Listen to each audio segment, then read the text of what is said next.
ইলিশ আমাদের জাতীয় মাছ। ইলিশ আমাদের খুবই ভালো লাগে। ইলিশ আমরা যেকোনোভাবেই রান্না করতে পারি, তরকারি কিংবা ভেজে। ভাজাটাই আমাদের খুব পছন্দ। আমরা পহেলা বৈশাখে সাধারণত আমরা ইলিশ মাছটা খুব পছন্দ করি পান্তা ভাতের সাথে। আসুন দেখে নিই। আমি এখানে ২ টা ইলিশ মাছ নিয়েছি। আমার শ্বশুরে ২ টা ইলিশ মাছ নিয়ে এসেছিল। আমরা একটা রেখে দিয়েছি, আরেকটা কাটবো রান্না করার জন্য। আরেকটা ইলিশ মাছ যেটা আমরা রেখে দিয়েছি সেটা কিন্তু আমি আস্তই রেখেছি। কারণ হচ্ছে আস্ত মাছ যদি আপনি না রাখেন তাহলে ইলিশের স্বাদটা নষ্ট হয়ে যাবে। যদি কেটে রাখেন তাহলে খুব মজা পাবেন না। উম এখন আমরা এই মেশিনটা দিয়ে ইলিশের আঁশগুলো ফেলে দিব। এটা খুব সহজভাবেই আপনারা এটা তুলে ফেলতে পারেন। কারণ এই মেশিন দিয়ে বেশি ছড়ায় না। আর যদি আপনি বটি দিয়ে কাটেন তাহলে বিভিন্নভাবে ছড়িয়ে ছিটিয়ে যেতে পারে। সেজন্য আমি এখন আঁশটা কেটে এখন এটা কেটে নেওয়া হবে। প্রথমে চারপাশে যে হাঁসগুলা রয়েছে এগুলো ফেলে দেওয়া হবে। এরপর মাথা বরাবর এখানে কাটা হবে। আপনি যদি সাইজভাবে ইলিশটা কাটতে পারেন দেখতেও সুন্দর লাগে এবং আপনার রান্নাটাও খুব কালারফুল মনে হয়।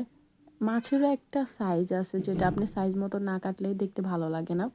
আমরা এখন সাইজ মতো মাছটা কেটে নিব যেন ডিমটা না কেটে যায় এবং ডিমটা যেন সুন্দরভাবে মাছের সাথে আটকে থাকে। এই মাছে বেশি ডিম নেই। এই মাছগুলা একেকটা মাছ যেহেতু ২ টা মাছ এখানে ছিল, এখানে একেকটা মাছ প্রায় ২,০০০ টাকার উপরে গিয়েছে। আপনাদেরকে আমি প্রাইসটা বলে দিলাম। এখানে মাছের আকারটা কিন্তু খুবই ছোট দেখাচ্ছে। মাছটা কিন্তু বড় ছিল।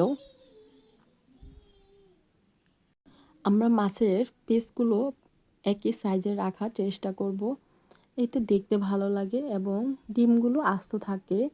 দেখুন ডিমগুলো ভিতরে আস্ত আছে এবং ভাজার সময় খুবই কেয়ারফুলিভাবে ভাজতে হবে যেন ডিমগুলো না ভেঙে যায় বা ডিমগুলো খুলে না যায়।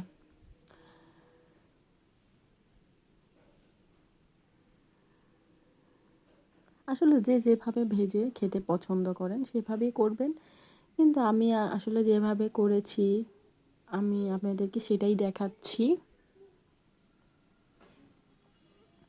আপনারা ইলিশ মাছ আপনারা কচু দিয়ে রান্না করতে পারেন। তারপরে আপনার কারি করেও রান্না করতে পারেন, ভেজেও খেতে পারেন। সব ধরনের ভাবেই রান্না করা যায় এবং যেভাবেই রান্না করেন না কেন ভালো লাগে ইলিশ মাছ খেতে। যেহেতু ইলিশ মাছে প্রচুর কাঁটা থাকে সেহেতু ছোটদের এটা খাওয়াতে একটু সাবধানতা অবলম্বন করবেন। এখন আমরা মাছগুলো ধুয়ে ভেজে নেব। প্রথমে আমরা কড়াইয়ে অল্প পরিমাণে তেল দিয়ে দিব এবং মাছগুলোতে হলুদ মরিচ এবং লবণ দিয়ে দিব। একটা একটা করে পিস আস্তে আস্তে করে আমরা কড়াইয়ে দিয়ে দিব ভাজার জন্য। আমরা আজকের রেসিপিতে আমরা ইলিশ কারিটা তৈরি করব এবং আপনারা অবশ্যই এভাবে করে রান্না করলে খুবই ভালো লাগবে। এটা আমি ফার্স্ট ট্রাই করেছি, আমাদের খেতে খুবই ভালো লেগেছে।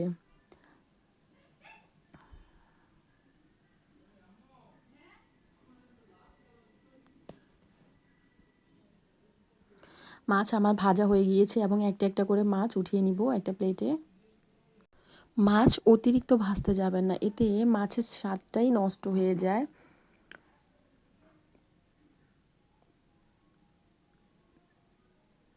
এখন আমরা ইলিশ কারিটা রান্না করব। প্রথমে আমি এখানে ২ চামচ পেঁয়াজ দিয়ে দিব। যেহেতু আগুনটা বেশি হয়ে গেছে একটু কমিয়ে নিব। একটু পেঁয়াজ বাটাটা একটু শুকিয়ে আসলে বাকি মশলাগুলো দিয়ে দেব। এখানে আমি ১ চামচ আদা রসুন বাটা দিয়েছি কিন্তু আমি এখানে এটা স্কিপ করেছি, দেখানো হয়নি। এরপর আমি এখানে মশলাগুলো দিয়ে দিব।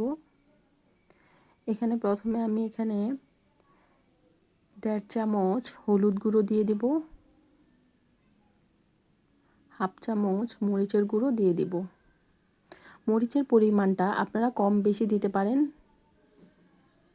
যদি ছোট বাচ্চারা খায় তাহলে অবশ্যই মরিচের পরিমাণটা কম দিবেন। এরপর আমি এখানে 1 চামচ লবণ দিয়ে দিয়েছি। লবণের পরিমাণটাও আপনাদের মতো করে দিয়ে দিবেন। এরপর সাথে আমি আরও একটু লবণ অ্যাড করে নিয়েছি। মনে হচ্ছিল লবণটা একটু কম হবে, এরপরে আরেকটু অ্যাড করে নিয়েছি। এরপর এখানে আমি 1 চামচ ধনিয়া গুঁড়ো দিয়ে দিয়েছি।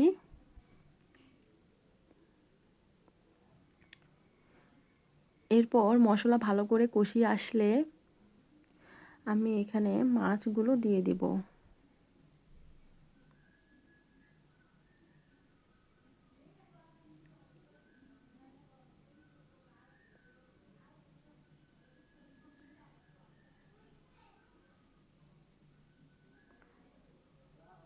দেখুন ডিমগুলো কিন্তু আস্তই রয়েছে। এরপর আমি এখানে হাফ কাপ পানি দিয়ে দিব এবং মাছগুলোর ভেতরে যেন মশলাটা একটু ঢুকে সেজন্য একটু ঢাকনা দিয়ে রাখবো।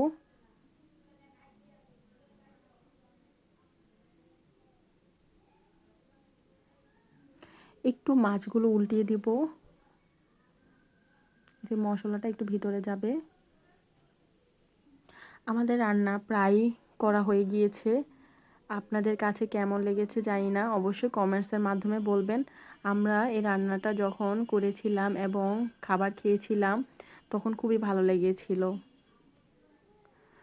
আমার রান্না করা হয়ে গিয়েছে। ভালো থাকবেন সবাই। আল্লাহ হাফেজ।